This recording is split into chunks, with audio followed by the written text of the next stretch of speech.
عمر یار وفادار رسول است، عمر داماد زهرای بتول است، عمر مقبول شاه ذوالجلال است، عمر محبوب اصحاب است و آل است، عمر محبوب اصحاب است و آل است. عمر را جاه و عزت بندگی بود، ره قرب خدا با سجده پیمود.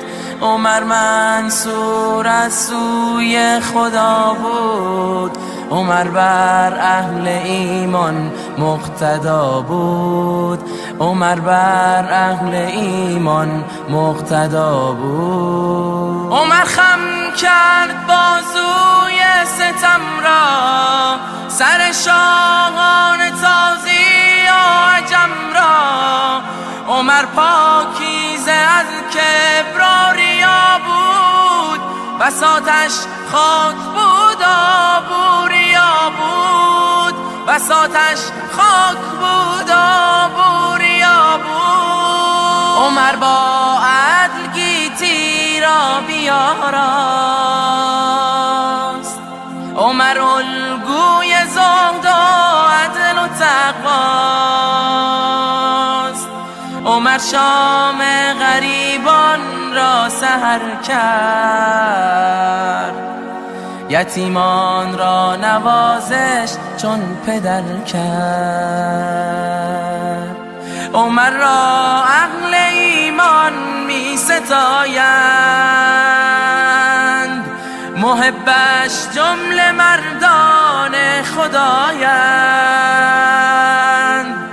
عمر را دوست دارد هر مسلمان که آگاه است از معنای قرآن، که آگاه است از معنای قرآن. عمر محبوب رومی است و عطار، نباشد دشمن او جز تبهکار. عمر محبوب سعدی است و خیام، همیشه دشمنش خوار است و ناکام، همیشه دشمنش خوار است و ناکام. عمر خم کرد بازوی ستم را، سر شاهان تازی و عجم را. عمر پاکیزه از کبر و ریا بود، بساطش خاک بود و بوریا بود، بساطش خاک بود و بوریا بود.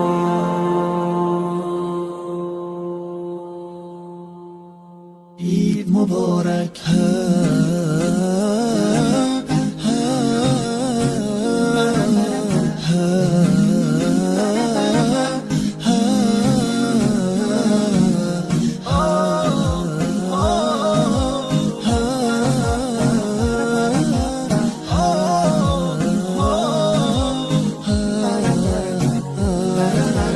هدیه رب تبارک بر شما، عید فطر آمد مبارک بر شما. مظهر توحید و ایمان آمده، مؤمنان را عید مهمان آمده.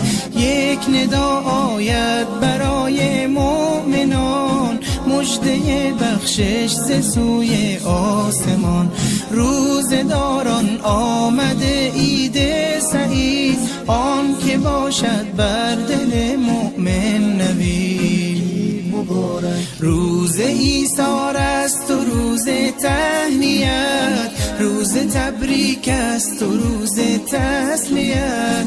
تسلیت بر روز خاران می شود، تهنیت بر روز داران می شود. عید فطر آغاز فصل بندگیست، تا بشه فضل خدا بر زندگیست. ای که هستی طالب